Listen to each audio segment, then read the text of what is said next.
So, did the indigenous people of the Americas have any writings or records of writings? These images that you see, what the Americas thought of the indigenous people. As a people, they were brought down to the lowest level, and people were astonished at these indigenous people who were so peculiar, so different. They were so humble and docile, right? And they took these pure characteristics or the spirit of the indigenous man as weakness and consider them as being dumb, ignorant, foolish. Deuteronomy 38 and 37, and that shall become an astonishment, a proverb, and a byword among all the nations, whether the Lord shall lead thee. So the Most High did lead us here into the Americas, and it was here where we became proverbs and bywords, such as Indian, Taino. These are bywords. These were not what we called ourselves. Dumb engines, red men, right? Fix, Hispanics, Latinos. These are all proverbs and bywords. And the world is astonished at us. So here's my first piece of evidence. Pinnacle Mountain, Farmington, Connecticut. In the early 1900s, in this mountain in Farmington, they found these scripts. The gentleman who noticed these writings on the rock went down to meet with they questioned some Hebrew students. And they confirmed the names that you see on the image here. But of course, it was deemed to be written in modern times, so within the 1800s, and that there was nothing to see here. But you know what? I'm going to give them this one. You know what? They can have this. So this is not ancient writing, okay? We have plenty more evidence. The Cheyenne and many other tribes have hidden caves where they keep their ancient records and other sacred things protected so that the United States government can't take them or destroy them, as they have done with countless other Native American possessions. We know this is to be a fact. Their oldest records are on stone tablets and metal plates written in ancient Egyptian, Phoenician, and Hebrew characters. Sean Little Bear is the record keeper of the Cheyenne people. So these Cheyenne people, which is traditionally from the middle of America, from the southern parts of Montana down to Kansas and Colorado. And again, we know that Colorado area and Wyoming area was where Powell did a lot of his work, and he discovered a lot of these things. And to this day, they have these writings in Hebrew, Phoenician, and Egyptian characters, which all trace back to the Israelites who did in fact use these scripts during different dispensations of times. And some of them are even amalgamated with each other, where there's a Egyptian Hebraic style of writing that we will eventually see. And we have the testimony of Diego de Landa. And again, as we go on through these lessons, please pay attention to the names, and you're going to find out that these names keep popping up again. Behind the scenes, they were either for exposing and blowing the whistle on who we were, or they were key players in hiding who we were. So Landa in 1572 was one of the first Catholic bishops in the Yucatan. Among the Mayans, we found a large number of books, he states, and burned them all. So after Landa had destroyed these ancient books, he decided that some should record information concerning the Mayan people. So he wrote the book Relación of Landa. The first edition of Landa's book was published in 1864 and then in England in 1937. So he is claiming to be responsible for burning thousands of books. And if you look at the image here, it says 1.5 million Mayan artifacts in 1562. And anyone who could write the language was burned alive. And then it happens again. So it happened in different ways. And I don't quite believe this claim that all books were destroyed. I happen to believe, and there is evidence to suggest that many of these writings made it to the Vatican library, of course, in that famous vault, which is underground. Evidence of this is the fact that it wasn't until after the discovery of these books and this information and the knowledge here in the Americas that you start to see a flourish in Europe. There is, of course, a flourish of wealth and gold, but also in knowledge and understanding. And we now start to hit the peak of what they call the Renaissance era. And so following the discovery of the New World, you had a new map and new ways to read the stars and tell time. You have all this new art and architecture popping up from Europe and in the Middle East. So what we find is that a lot of this knowledge in these ancient books was taken and kept for their own purposes and knowledge. But what is interesting is that they did have several books, and that he took it upon himself to rewrite them.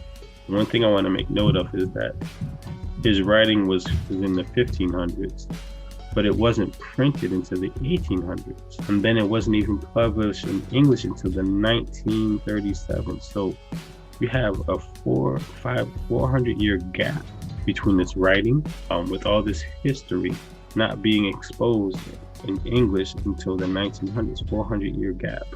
That gives them a lot of time to reframe the views of the people and to dictate the perception of these people, of the indigenous people. Bartholomew de la Casa saw several hieroglyphic books in 1540. So Bartholomew de la Casa was also another Roman missionary priest. In 1540, these books contain the history of the people's origin and religious belief, written with figures and characteristics by which they could signify everything they desired.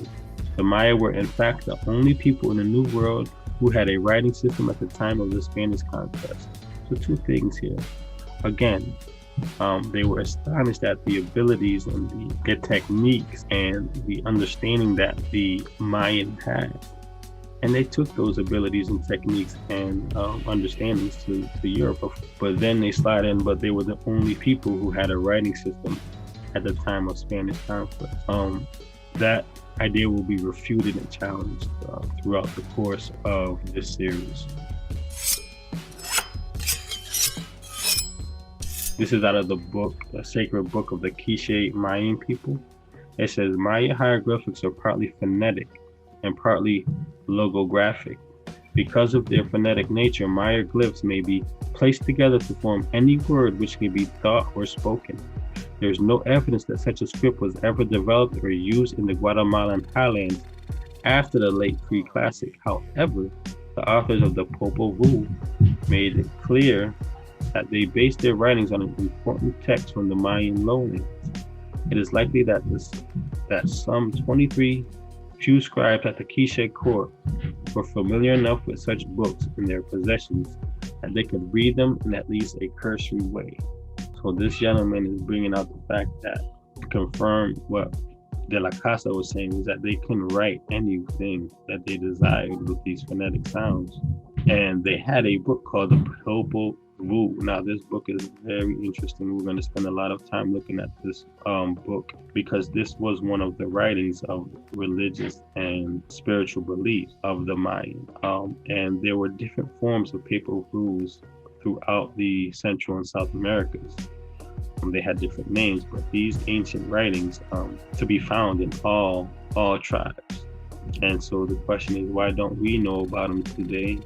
Why is it not celebrated? And why are we taught that the indigenous didn't have a writing system or didn't have books? Amos 3:6, shall a trumpet be blown in the city, and the people not be afraid? Shall there be evil in the city, and the Lord has not done it?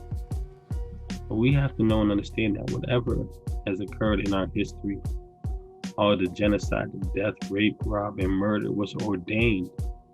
The Most High blew a trumpet over and over again, and we did not take heed. And so the result was due to our disobedience to the Creator, because over time we became less aware of His ways and His law and more entrenched in pagan belief. Surely the Lord God will do nothing, but he revealeth his secret unto his servants, the prophet.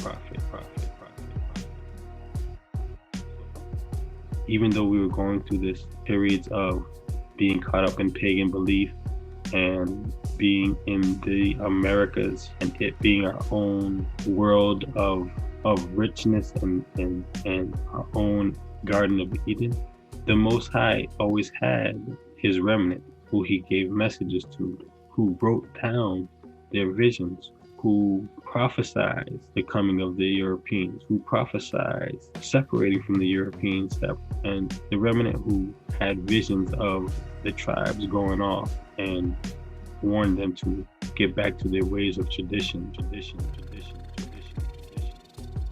And what's funny is below here you have the first American Bible, which was written in an indigenous language. And although they did have English version Bibles, this was the first Bible to be printed in the America.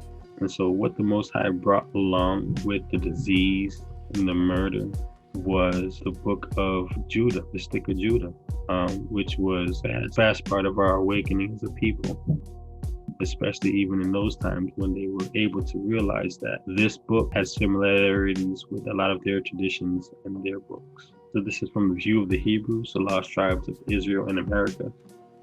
Dr. Bondinat gives it as from good authority that the Indians have a tradition, that the book which the white people have was once theirs, that while they had this book, things went well with them, they prospered exceedingly, but that other people got it from them, that the Indians lost their credit, offended the Great Spirit, and suffered exceedingly from the neighboring nations, and that the Great Spirit then took pity on them and directed them to this country. So you have 2 Esdras 13 there being spoken and testified by Dr. Bondinat, who himself, even though he does look very Caucasian in this picture, his father was a Cherokee and was a part of the Cherokee Nation. His name was Galagina, and he was born in Georgia. He was educated here in Connecticut, and he helped translate the New Testament into Cherokee in 1828. And then he also became the editor of the Cherokee Phoenix, which was an Indian-led newspaper in the 1830s. And so a lot of his work helped to change the views of the indigenous, especially the Cherokee, who out of many of the nations showed the most Hebraic influence. But we see how the Most High had us to reconnect with him through the stick of Judah. Lorenzo Bertini Banducci was a historian of New Spain and North America. He assembled a vast collections of paintings, maps, manuscripts, and native codices. So codices means writings, right? He copied more than 500 pre-Columbian inscriptions. So he's taking these inscriptions and he's copying them and putting them in a collection. Now this is New Spain, of course. New Spain was from the western part of America down to Central and South America. He recorded the historical records of the Amerindians of Mexico, who were among the richest ever assembled by any people in history. So the historical records in Mexico were the richest ever assembled in all of the history of people. All right.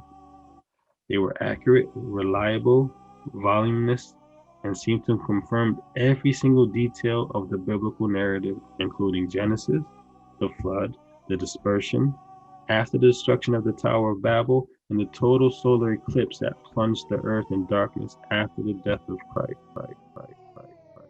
So he is verifying that in their writings, we see details of much of the biblical narratives. In the book How to Write History of the New World, the author says, speaking of Bortini again, that of the many civilizations that had risen and fallen in central Mexico, the Toltecs had independently developed a system of writing, and that by 600 AD, the Toltecs had assembled a sacred book, recounts the history of their migration, their laws, their customs, and the working of their calendar.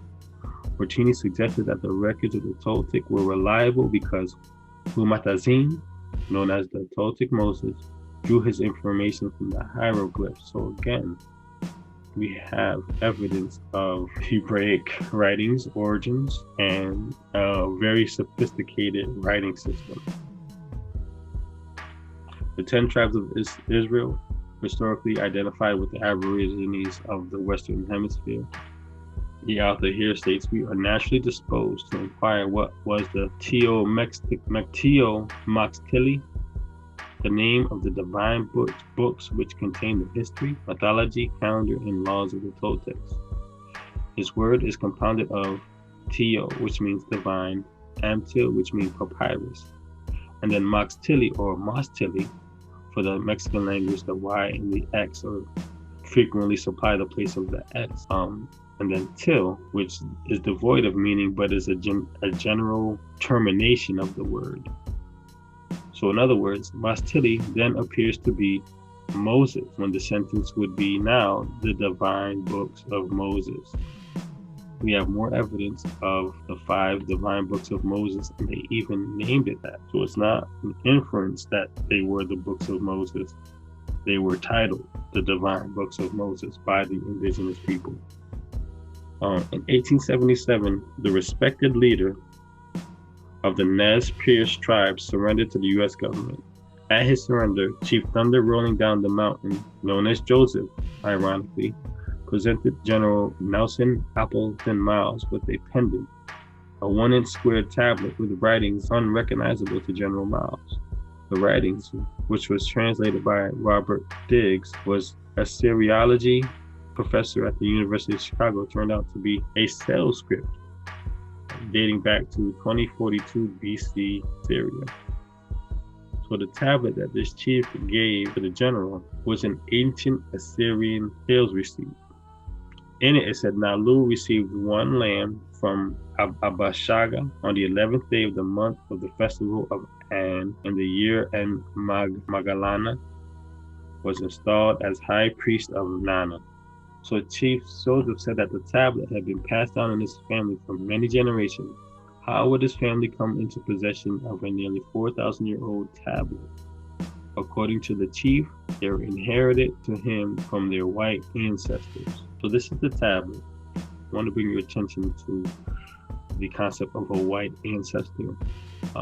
This is a theme that reoccurs in many of the tellings of indigenous histories. Many of them say they have ancestors who were white. Now, when you look at a lot of these, the wording and how they use white, I personally take it as comparison to how the Bible uses the word white, and being that they were pure and righteous people. However, we're going to let this rock, and I'm not agreeing that the ancestors were white. What I am saying is that the Europeans were still the ones telling this story. And, with a lot of truth, they'll sprinkle in some deceit in there. But we're going to let that live for now. So this writing is called a cuneiform. So cuneiforms were developed around 3200 BC by Sumerian scribes in the ancient city of Uruk in present-day Iraq. As a means of recording transactions, cuneiform writing was created by using a reed stylus to make wedges, shapes, indentations, and clay tablets. Later, scribes would use cuneiforms into a variety of stone objects as well. So these are examples of different cuneiforms. If you see the one on the left, it is Sumerian cuneiform tablet.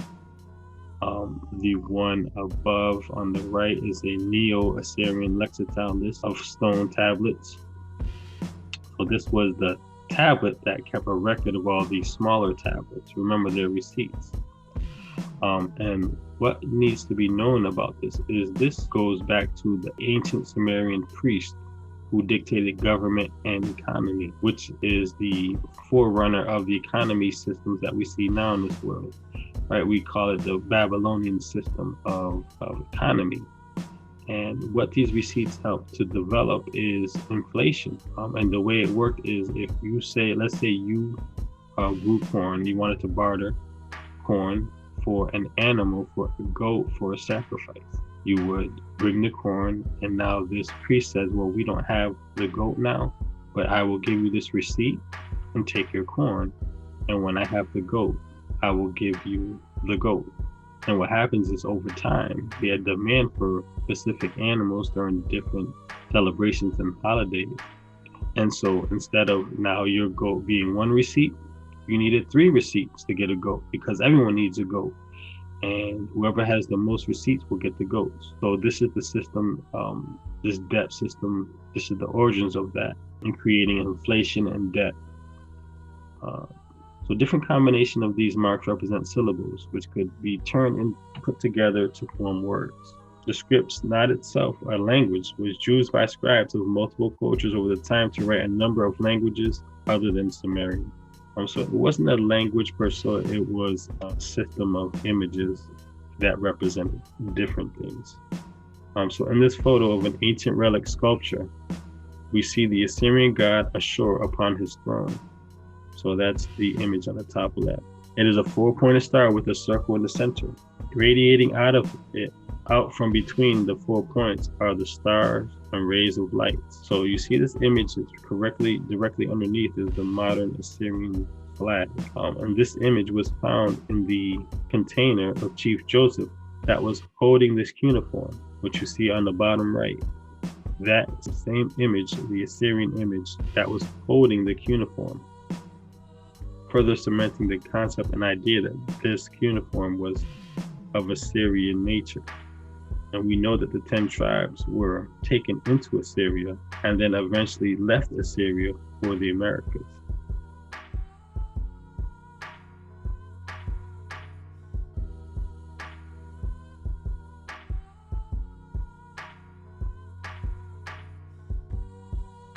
Then we have two more examples of cuneiforms in the Americas. We have the Haran tablet, which was discovered in Georgia, which again was a receipt, and this was found 2 years prior to Joseph's tablet, and this dates back to 2040 BCE. Chief Joseph's tablet goes back to a similar time. Then you have the Shawnee's Creek stone. In this image, you have the image of the goddess Inanna, which is, before it was called Diana, it was Inanna. And so we have the same image there on a stone in Oklahoma. All right, and so what is funny is that all three can be related to one single era, which is just before the Akkadian rule of both Sumer and Assyria. So all three of these pieces of evidence date back to the same time in Assyria. And so we have overwhelming evidence here when we consider all three. Okay, here we have Joseph Merrimack, a local farmer and innkeeper who purchased a tract of land in Pittsville, Massachusetts in 1800. Merrimack employed a boy to clear a piece of the yard, and he presented him with a leather strap found among the debris left by plowing. Only looking at it later did he realize that there was something inside the strap, so he cut it open to find several tightly scrolled pieces of parchment. Each was inscribed with Hebrew characters of some sort.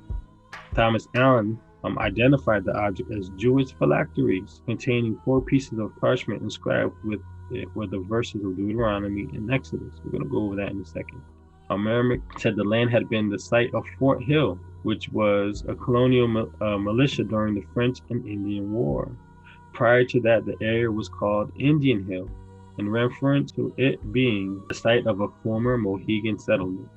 After his initial inspection, Allen was inclined to agree that the phylacteries furnished proof that our Indians were descendants of the ancient chosen people. And adding weight to this conclusion was the late testimony of Dr. West of Stockbridge, that an old Indian had told him that his ancestors had once been in the possession of a book, which they had not long since carried with them, but having lost the knowledge of reading it, they buried it with an Indian chief. We have a lot going on here in this piece of history. First of all, the finding of phylacteries. Phylacteries, if you look on the right, are used for prayer, and you can find the law that connects the phylacteries to in Leviticus and Exodus. The modern Jewish man wears, the European man wears it and uses it as you see there in the image.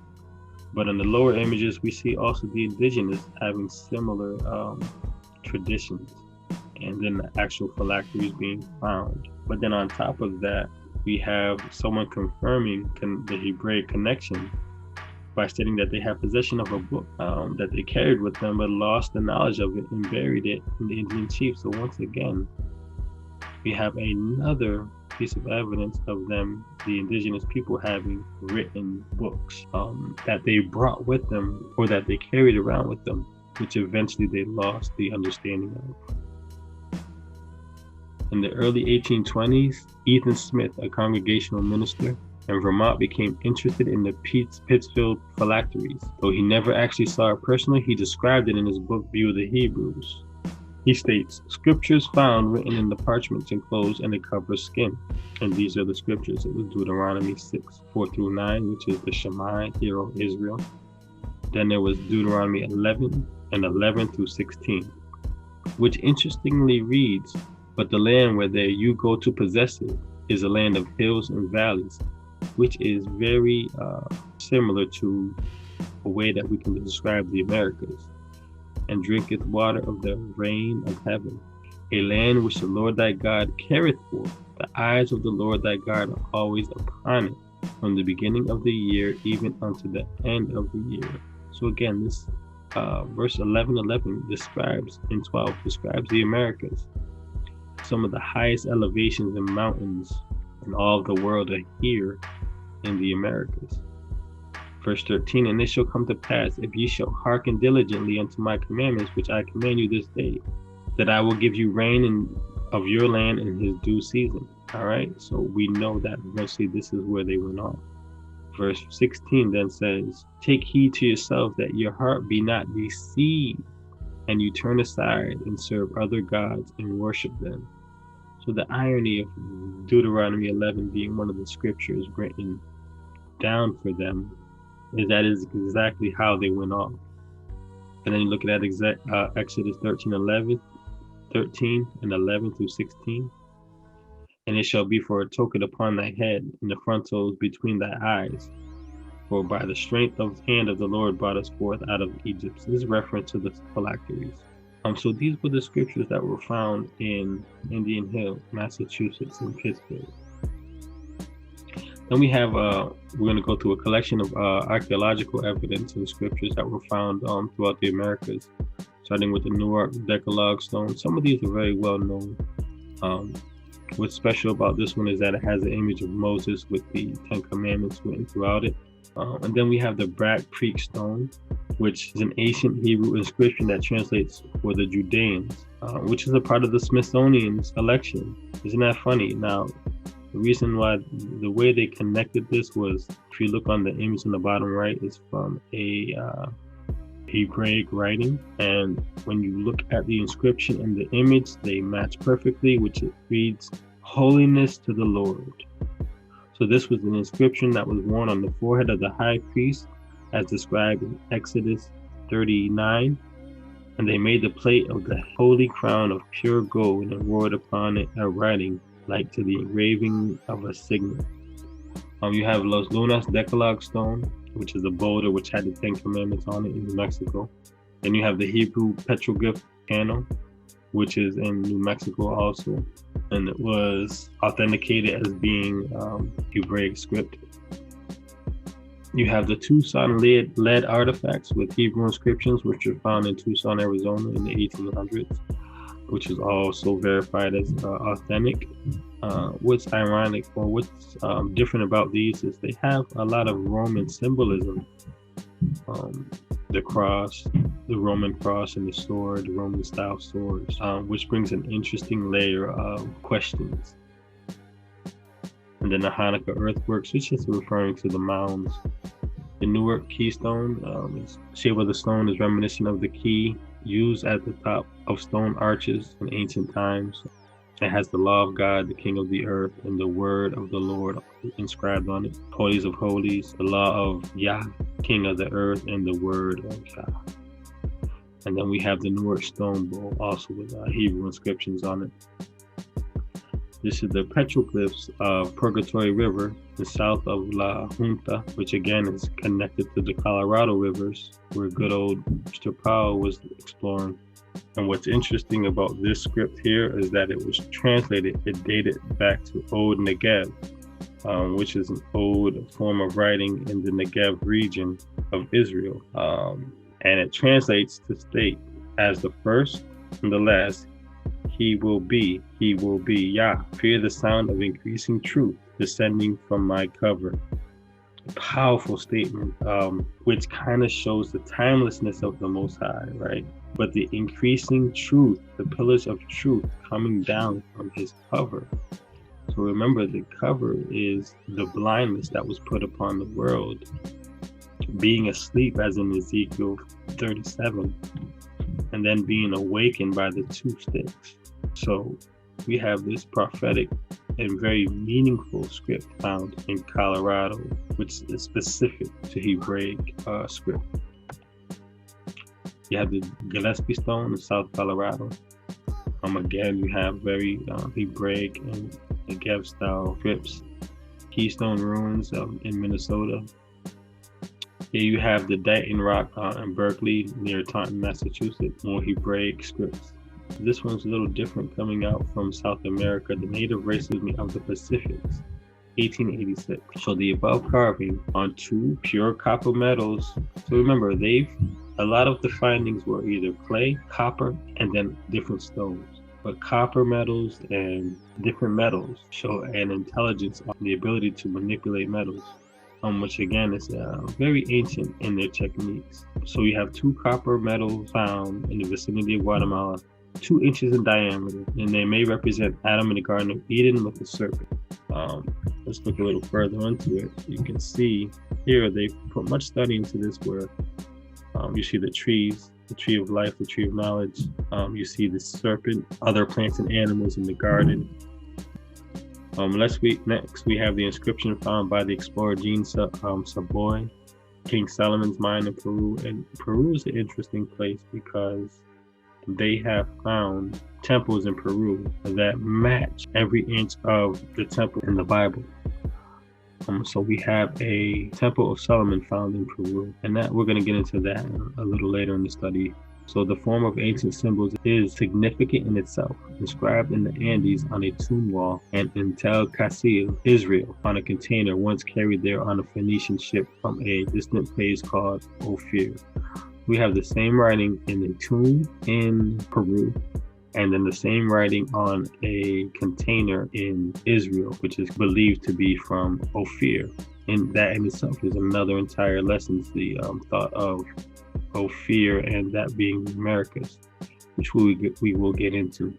The glyph appears to be composed of elements common in the early writing of the Sinai Peninsula, and in particular the Nabatean people. These written elements are called Proto-Sinaitic, not only formed in Semitic language that is the forerunner of the later written Hebrew, but they also resemble other writing of various other cultures, India, the Orient, Peru. So that's speaking of the one you see on the left, and the one you see on the bottom is the same script found in Easter Island. And Easter Island is the island in the Pacific off of South America where you see all the giant head sculptures like you see in the image below. So we have a lot of interesting pieces that come together when we try to look for evidence of writing. And with that, I'm going to also add in the Michigan relics. Now these 3,000 to 9,000 different artifacts bearing inscriptions that resemble ancient cuneiforms, all of which supposedly were found in Michigan mountains. The objects include tablets, pipes, ornaments, tools crafted from slate, copper, and clay. And many of the tablets are engraved with vivid scenes from the Old Testament, such as the Tower of Babel and Noah's Ark. And so when you kind of go through all the different relics of them, up to 9,000 pieces, it's telling a story of Israel. Archaeologists have dismissed the object as crude fakes, but many people accept them as proof that the ancient Hebrews were the builders of America's marvelous mounds. More remarkably, some people still today believe that some or all of these artifacts might be authentic traces of pre-Columbian Coptic Christians in Michigan, which is a segue to another lesson we're going to explore, is the story of Christ and how it got to America prior to Columbus and all the evidence of the stories of Christ. But with that, I'm going to move on to the last slide, which is out of the book View of the Hebrews by Ethan Smith. And it shows how the Indian and the Hebraic languages are very similar. I know the focus is here of this lesson with the writings, but you cannot disconnect writings from language. This is the spoken words that were identified in contact with the so-called Indians. And as we continue, as we look further into the study, we're going to connect the prophecies and the prophets of the Americas, some of their writings, and how, if at all, does it connect to the Stick of Judah or the Holy Bible and the several writings, and or does it support the Stick of Judah, and can it be combined with the Stick of Judah? The Most High has left a trail of evidence and discoveries for us to engage in. Right? Kings seek the truth in the matter of issues. It is our responsibility to really dig deep and analyze all this evidence. I think we just stop at the fact of it proving that we are Hebrews. We don't take it to the next step of, okay, so what was written, what was said, and how can I use that to, first and foremost, better my walk, but also inform the world and awake the children of Israel throughout the four corners of the earth. With that, I say shalom.